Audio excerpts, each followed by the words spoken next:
Welcome viewers to the second segment of the 8th lecture for the online series of lectures for the course of linear algebra. In the previous segment we stated a theorem which establishes a one-to-one correspondence between two sets. Okay. One set was the set of all linear transformations from a finite dimensional vector space V to another finite dimensional vector space W defined over the same ground field F. We chose V to be n-dimensional and we chose W to be m-dimensional. Okay, so one set was the set of all linear transformations from the n-dimensional vector space V to the m-dimensional vector space W. Okay, and we had another set which consisted of all m times n matrices over the field F. Okay, and we saw in the previous segment that these two sets are in one-to-one correspondence with each other, and inspired by this result, we rightly called the m times n matrix that is associated uniquely associated with a linear transformation T from the vector space V to the vector space W as the matrix representation of that underlying linear transformation. Okay, so in this segment we will particularly be interested in the situation where these two finite dimensional vector spaces V and W are the same. Okay, in other words, we'll be interested on linear operators on a given finite dimensional vector space. Okay, so the most convenient option in this case is to take those two ordered bases B and B prime to be the same basis. Okay, so in our case, in this segment we'll be concerned with the case V equal to W, and in the previous segment we had two bases, right? B and B prime. So B was the ordered basis of the vector space V, and B prime was the ordered basis of the vector space W. Okay, and we had a matrix representation of this linear operator T relative to the basis, relative to the ordered bases B and B prime. Okay, now in this case when we have V to be equal to W, we will choose B to be equal to B prime. Okay, so that we have a single set which we denote by U1, U2 all the way up to UN, and the matrix corresponding, so we'll be interested in the matrix corresponding to this linear operator on this vector space V. Okay, and we saw earlier that when V has dimension n and W had dimension m, this linear operator from V to W is represented by a matrix A which is of size m times n. This matrix is defined over the same field F, which is the common ground field of these two vector spaces. Okay, so in this particular case, when T is a linear operator from the vector space on the vector space V, we are going to have its matrix representation A to be of size n times n. Okay,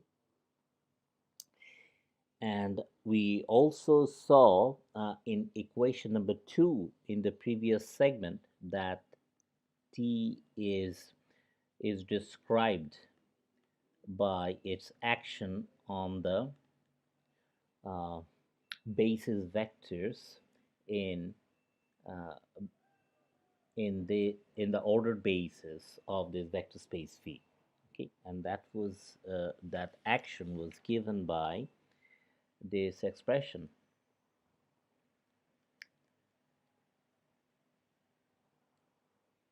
Aij Vi, okay, where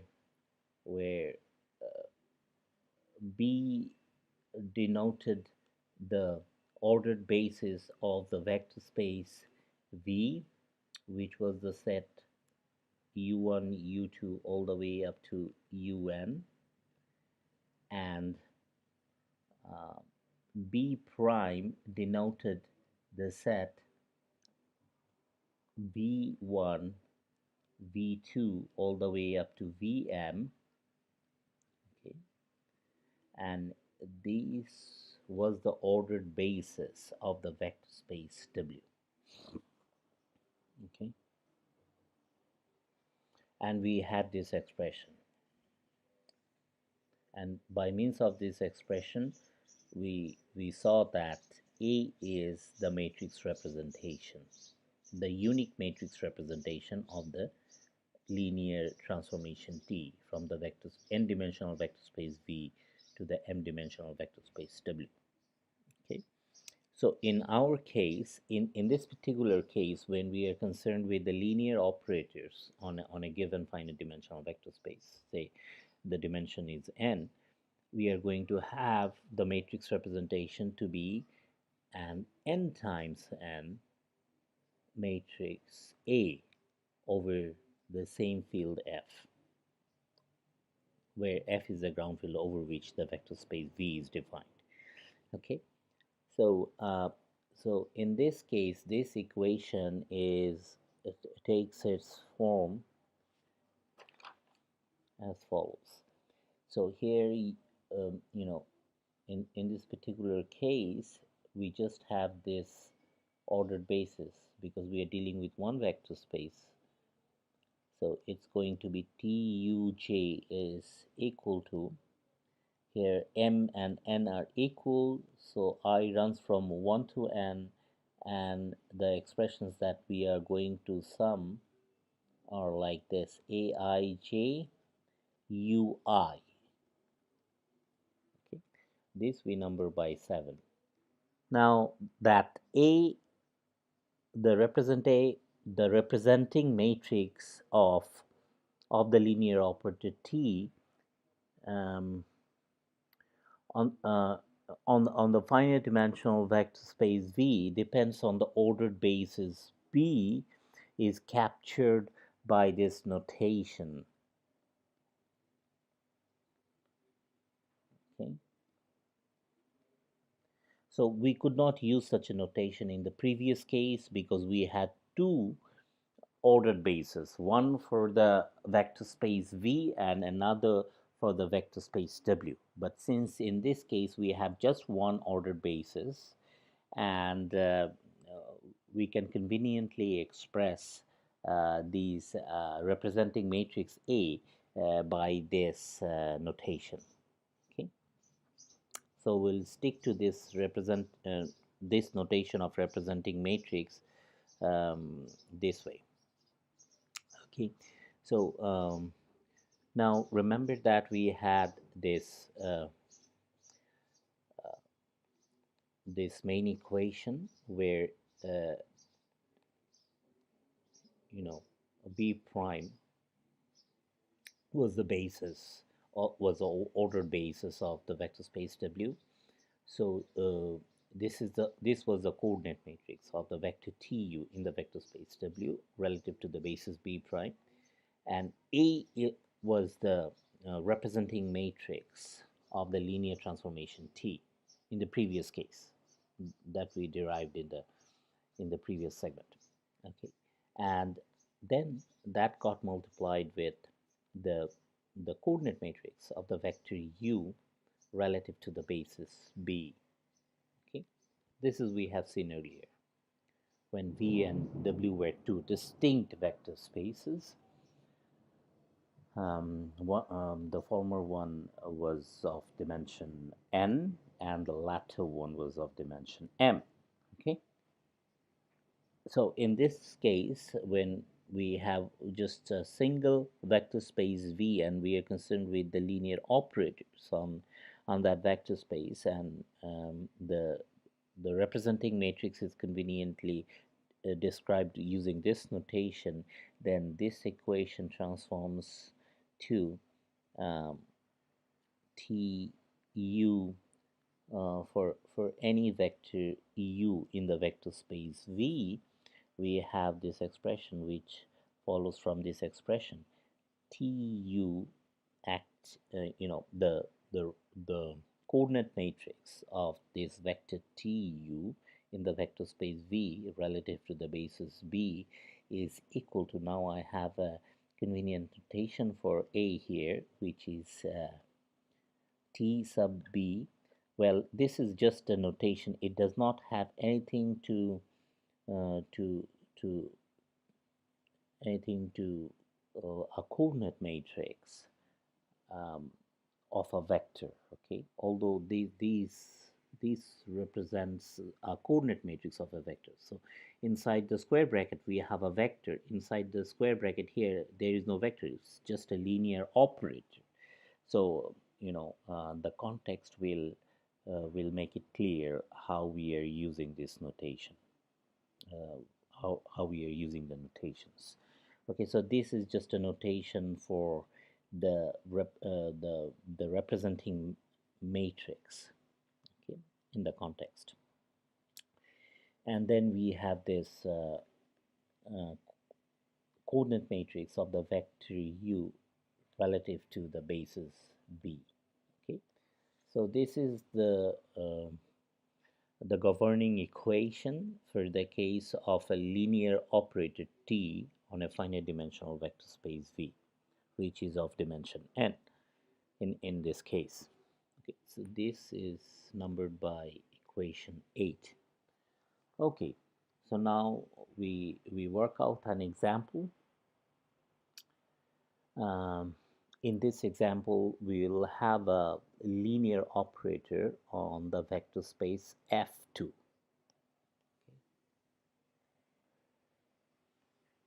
This is example 1, the first example of this lecture. So F be a field, let F be a field, and T from F2 to F2 be an operator on F2 defined by T of x1 comma x2 is equal to x1 comma 0. Okay, that's how we define this operator. Um, it, it is just an operator, and we now verify that it's a linear operator. So how do we verify it? We take T of C acting C times x1 comma x2 plus y1 comma y2. Recall that in F2 the vector addition and scalar multiplication are defined as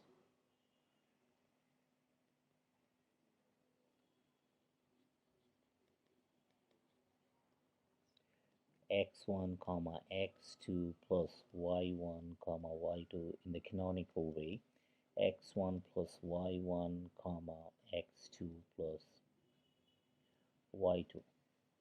That's how I define vector addition there. And scalar multiplication is defined as follows.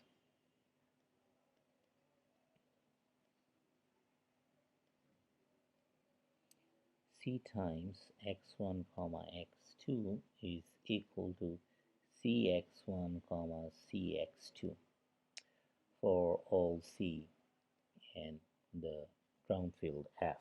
Okay, this is how we define vector addition and scalar multiplication on this vector space F2, which is a vector space over the ground field F.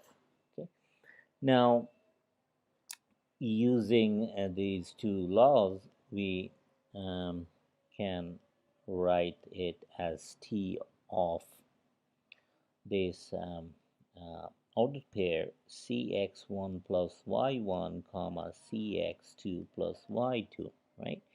And now applying the definition of this operator, we write it as T of cx1 plus y1 comma the sorry just c times cx1 plus y1 comma 0.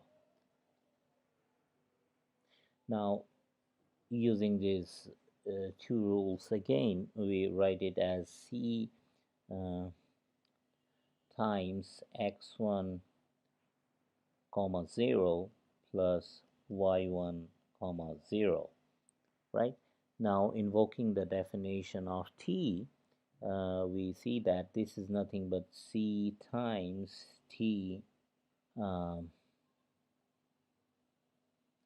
t x1 x2 plus t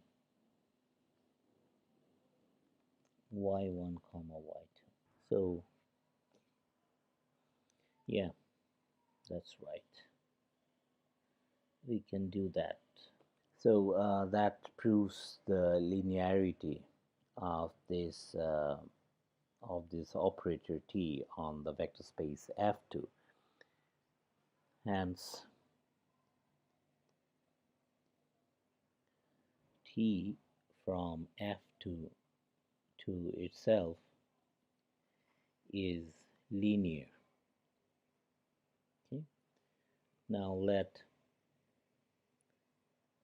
B is the canonical basis of the vector space F2, considered as a vector space over F. Okay. Here epsilon 1 is the ordered pair 1 comma 0, and epsilon 2 is the ordered pair 0 comma 1. Okay, now I want you to see that remember the definition of TUJ vector given in equation number 7. It was sum of all the expressions like Aij Ui, right, where I runs from 1 to n. In this case, n is equal to 2 in this example. Okay, so now T acting on this canonical vector 1 comma 0 is equal to, according to this definition, is just 1 comma 0, right? And we can write it as 1 times 1 comma 0 plus 0 times 0 comma 1, right? Uniquely, that can be written uniquely as this. And this guy is 1 multiplied with the vector epsilon 1 plus 0 times the vector epsilon 2, right? And T acting on epsilon 2 is, according to this definition, is just 0 comma 0, which is 0 times 1 comma 0 plus 0 times 0 comma 1. So this gives us 0 times epsilon 1 plus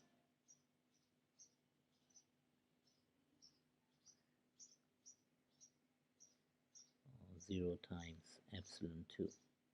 Okay, good. Now, according to this formula, which was equation number 7, we see that um, so if we write this formula for n equal to 2, then it's going to be TU1 is equal to, in this case, A will be a 2 times 2 matrix, right? A1 1 U1 plus here J is 1, okay, and I varies from 1 to 2. So now here I was 1, now I have to take I to be 2, but J will be that fixed number 1. So this is U2. That was the first equation. That's the first equation. Then T acting on U2 is again I will be 1 first, and J is that fixed number 2.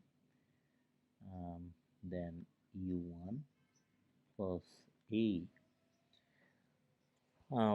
Then I have to take I to be 2, and J is that fixed number 2, and you know this is U2, right?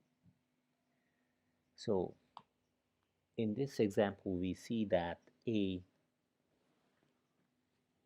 A11 is equal to 1, A21 is equal to 0, A12 is equal to 0, and A22 is equal to 0.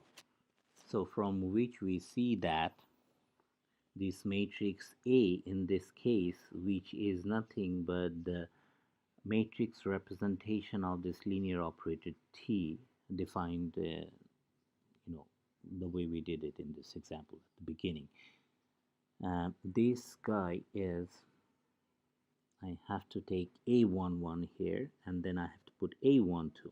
Like A matrix is, so the first row is A11, A12, and the second row is A21, A22. Okay, so A11 is 1, and then A12 is 0, A21 is 0, and A22 is 0. Okay, so we immediately see that when we have the explicit expression of how T acts on the basis vectors, right, like these two expressions, then we have to make the rows as columns, right? So we see that 1 0 appears on the same row, and 0 0, they both appear on the second row. So now I have to take the transpose of this guy, right? I have to switch the rows with the columns to find the final matrix A.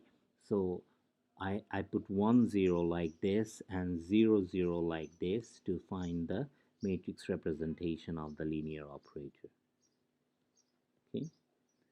All right. So we remember this rule that when we write this formula, when we write out such a formula following this equation, so the entries belonging to the same row representing the action of the linear operator on a given basis vector, we have to take the entries appearing on that equation to lie on the same, on the corresponding column, not on the corresponding row, like we are doing here. 1 0 are appearing on the first column instead of the first row here, and 0 0 appearing on the second column instead of the second row here. Okay. Good. So this was example 1. Now We'll work out another example,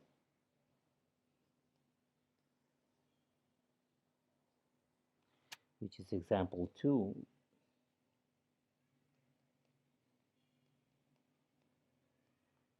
Let P3, calligraphic P3, be the vector space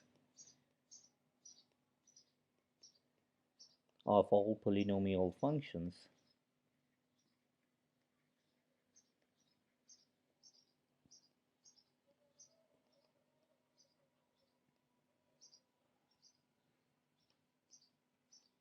from R to R of the form f of x is equal to c0 plus c1x plus c2 x squared plus c3x3, okay, where these coefficients of the underlying polynomial function lie in the field R, and I runs between 0 and 3. Okay, so we have seen earlier that P3 or Pn in general is a vector space over, over such a field. In this example, the field is R. Okay, remember that the element of P3 is f, not f of x. F of x takes its value in the field R, but we are considering the elements of P3 to be all such polynomial functions instead of the value of the polynomial functions in the given field. Okay, so f, g, these guys, these polynomial functions, they belong to P3. Okay, so now let me be more precise. P3 is the vector space of all polynomial functions R to R of the form that are of degree 3 or less, that are of degree 3 or less. Okay, so when we are considering these polynomial functions, we have to take all such polynomial functions over the real numbers uh, that are of degree 3, degree 2, degree 1, and degree 0, that are constant polynomial functions. C0 uh, means that these polynomial functions are constant. C0, where C0 is in the field of real numbers. Okay, so now I define an operator called differentiation operator on this vector space P3. So this differentiation operator T is it has been defined in the second example of the previous lecture. Okay, and so it is a, we have seen that these such a vector space in general, if we take Pn, P sub n, okay, the vector space of all polynomial functions from R to R that are of degree n or less, then such a vector space has dimension n plus 1. Okay, so this guy P3 is of dimension 3 plus 1 is equal to 4. So there should be 4 vectors in the basis set. Okay, so we choose the canonical basis consisting of these 4 polynomial functions with fj of x. This is how these basis functions are, basis polynomial functions are defined. is equal to x to the j minus 1, where j runs between 1 and 4. Okay, right. So now I define this differentiation operator on this vector space P3 in the following way, by means of its action on this basis polynomial functions. df1 acting on x is taken to be 0, right, using this formula. So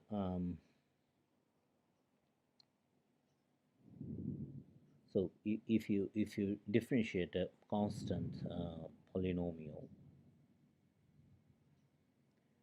then you are definitely going to get 0.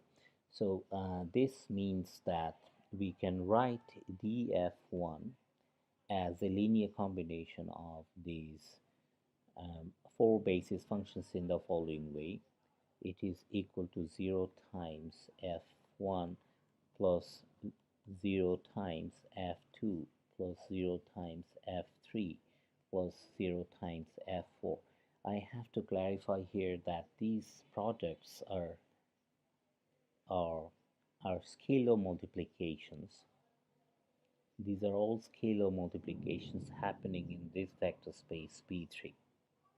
Okay, because P3 is a vector space over R, and the 0 is taken as a scalar from the field of real numbers R. Okay, so how is df1? Well, so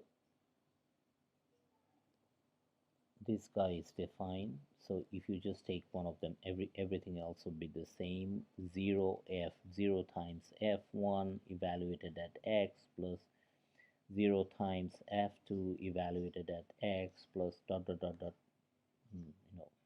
They're all the same. Now you know that these is nothing but 0 times f1 of x, okay, plus 0 times f2 of x plus 0 times f3 of x plus 0 times f4 of x. The scalar multiplication in this vector space is defined in this way. We have seen it earlier in the previous lectures. So now this is 0 times, what is f1 of x? If you plug in 1 here, then you get x to the 0, which is 1. So which is 0 times 1, and 0 times f2 of x. Okay, then you plug in 2 here, then you see that this is f2 of x, which is 0 times x, and then you have 0 times f3 of x. Okay, and f3 of x is x squared, 0 times x squared plus 0 times, right, 0 times f4 of x, and f4 of x is x cubed. Okay, so 0 times 1 plus 0 times x plus 0 times x squared plus 0 times x cubed is 0. And hence df1 of x is indeed this number 0. Okay, so indeed we can write df1 in this way. So similarly, if we try to write df2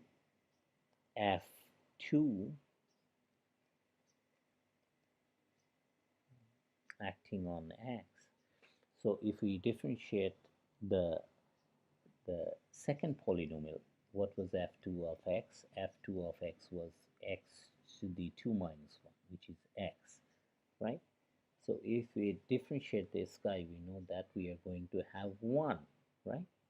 And this we can write as 1 times f1 plus 0 times f2 plus 0 times f3 plus 0 times f4. Again, these products are scalar multiplications in this vector space P3. Okay? And So this is the expression of df2. Okay.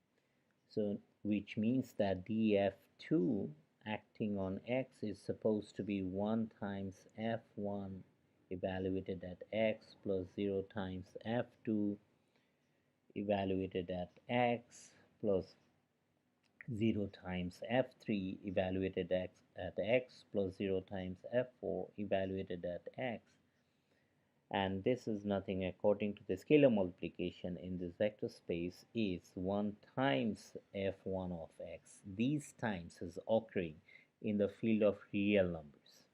Okay, so these two multiplication are not the same. By abuse of notation I have chosen them to be the same, but this is happening here and this is happening in the set of real numbers. So this is going to be 0 times f2 of x. This is again happening in the set of real numbers. So are all these, all the remaining ones. 0 times f3 of x plus 0 times f4 of x. Okay, and 1 times f1 of x, f1 of x is going to be x to the 1 times 1. 1 minus 1 is 1. X to the 0 is 1. So this is 1. Alright, and everything else is 0. 0 plus 0 plus 0. So this is 1. We are good. We are getting it back. df2 of x is equal to 1. So this is the correct expression of df2 that we have verified. And what is df3? Similarly, you find df3 of x. F3 of x is x to the 3 minus 1 is equal to x squared, so that df3 evaluated at x should indeed be 2 times x. Alright, so df3, we are writing the formula for df3 as a linear combination of the basis functions, basis polynomial functions to be more precise. So this is 0 times f1 plus 2 times f2 plus 0 times f3 plus 0 times f4, and one immediately sees that this is consistent with this, since df3 acting on x is, according to this, is 0 times f1 evaluated at x plus 2 times f2 evaluated at x plus 0 times f3 evaluated at x plus 0 times f4 evaluated at x. Again, these are scalar multiplications in the vector space P3, but according to the formula of scalar multiplication in this vector space, we have f1 times 0 times f1 of x. This scalar multiplication is happening in the field of real numbers.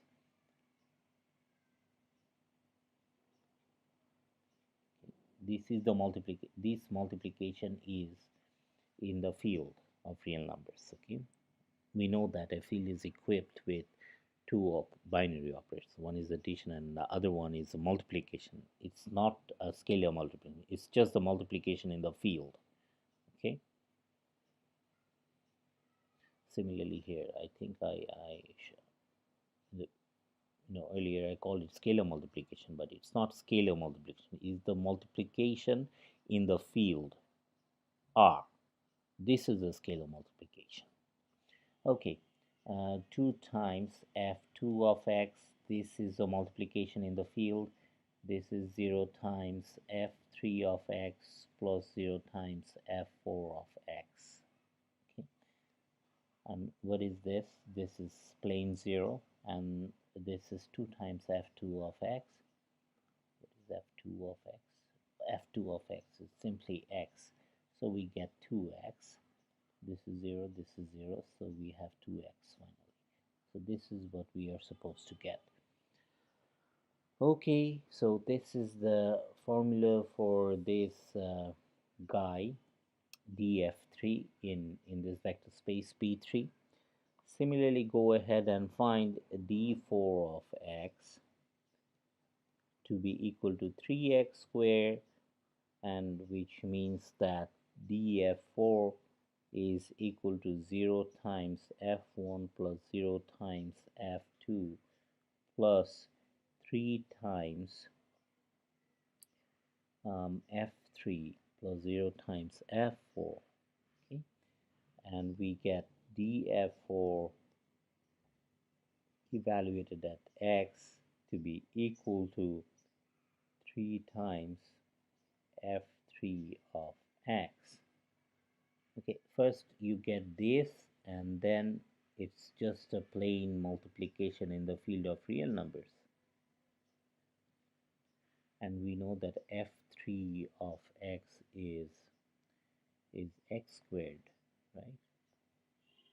So indeed we have this, we recovered this, so this is the expression of the vector df4 in this vector space p3. Okay, so we accumulate, or we gather all these equations. We got df1 to be equal to 0 times f1 plus 0 times f2 plus 0 times f3 plus 0 times f4. Then we had df2 to be equal to 1 times f1 plus 0 times f2 plus 0 times f3 plus 0 times f4. Then we have df3, which is 0 times f1 plus 2 times f2 plus 0 times f3 plus 0 times f4. Then we have df4, which is 0 times f1 plus 0 times f2 plus 3 times f3 plus 0 times f4. Okay, so now using the previous formula, the formula numbered as equation 7. Okay, by that we see that the matrix representation of this differentiation operator on the vector space P3 relative to the basis B, right, is as follows. It's a 4 times 4 matrix, and we have to put these entries in the first column, right?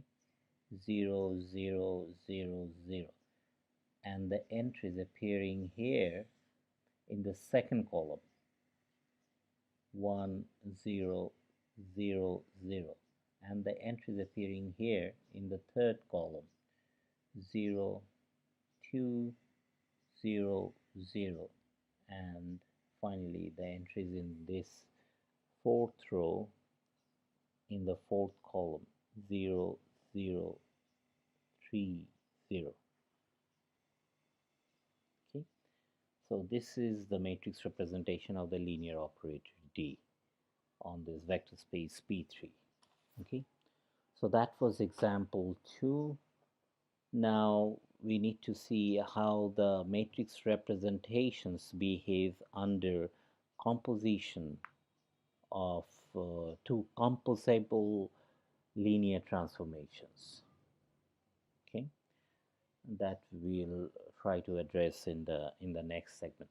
Thank you for attending the second segment of the 8th lecture.